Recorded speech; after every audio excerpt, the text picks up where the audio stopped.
റോമർക്ക് എഴുതിയ ലേഖനം 6-ാം അധ്യായം 15 മുതൽ 23 വരെ. എന്നാൽ എന്ത്? ന്യായപ്രമാണത്തിനല്ല, കൃപയ്ക്കത്രേ അധീനരാകയാൽ നാം പാപം ചെയ്യുകയെന്നോ ഒരു നാളും അരുത്. നിങ്ങൾ ദാസന്മാരായി അനുസരിപ്പാൻ നിങ്ങളെ തന്നെ സമർപ്പിക്കുകയും നിങ്ങൾ അനുസരിച്ച് പോരുകയും ചെയ്യുന്നവന് ദാസന്മാർ ആകുന്നു എന്ന് അറിയുന്നില്ലയോ? ഒന്നുകിൽ മരണത്തിനായി പാപത്തിൻ്റെ ദാസന്മാർ, അല്ലെങ്കിൽ നീതിക്കായി അനുസരണത്തിൻ്റെ ദാസന്മാർ തന്നെ.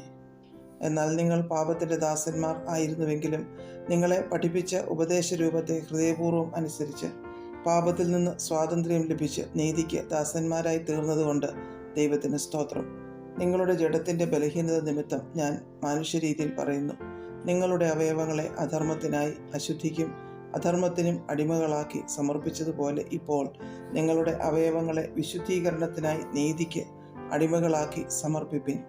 നിങ്ങൾ പാപത്തിന് ദാസന്മാരായിരുന്നപ്പോൾ നീതിയെ സംബന്ധിച്ച് സ്വതന്ത്രരായിരുന്നുവല്ലോ.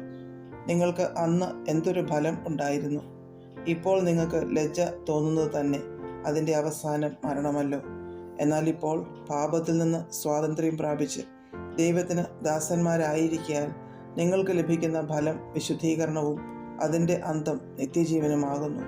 പാപത്തിൻ്റെ ശമ്പളം മരണമത്രേ, ദൈവത്തിൻ്റെ കൃപാവരമോ നമ്മുടെ കർത്താവായ യേശു ക്രിസ്തുവിൽ നിത്യജീവൻ തന്നെ.